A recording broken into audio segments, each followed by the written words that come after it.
50 வயது அப்பாவிடம் மகன் கேட்ட கேள்வி. பதிலை கேளுங்கள், நெஞ்சம் கணக்கும்.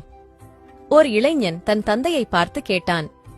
Cellphone, TV, computer, internet, AC, washing machine, gas connection, mixie, grinder இவையெல்லாம் இல்லாமல் உங்களால் எப்படி வாழ முடிந்தது? தந்தை பதில் கூறினார். மரியாதை, மானம், மதிப்பு, வெட்கம், உண்மை, நற்குணம், நன்னடத்தை, நேர்மை, தெய்வபக்தி, தர்மம், ஒழுக்கம் இவை அனைத்தும் இல்லாமல் இப்போது நீங்கள் எப்படி வாழப் பழகிவிட்டீர்களோ அப்படிதான். ஆம், 1940 முதல் 1990க்குள் பிறந்த நாங்கள் உண்மையாகவே வரம் பெற்றவர்கள். நாங்கள் சைக்கிள் ஓட்டினோம், ஹெல்மெட் அணியவில்லை. பள்ளி முடிந்ததும் தோழர்களுடன் பொழுது சாயும் வரை விளையாடினோம். டிவியின் முன் உட்கார்ந்ததில்லை, உயிருள்ள தோழர்களுடன் விளையாடினோம். இன்டர்நெட்டில் அல்ல, தாகம் எடுக்கும்போது குழாய் தண்ணீர் குடித்தோம்.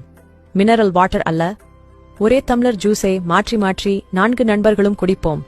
எந்த தொற்று நோயும் வந்ததில்லை. தினமும் அரிசி சாதம் தின்போம்.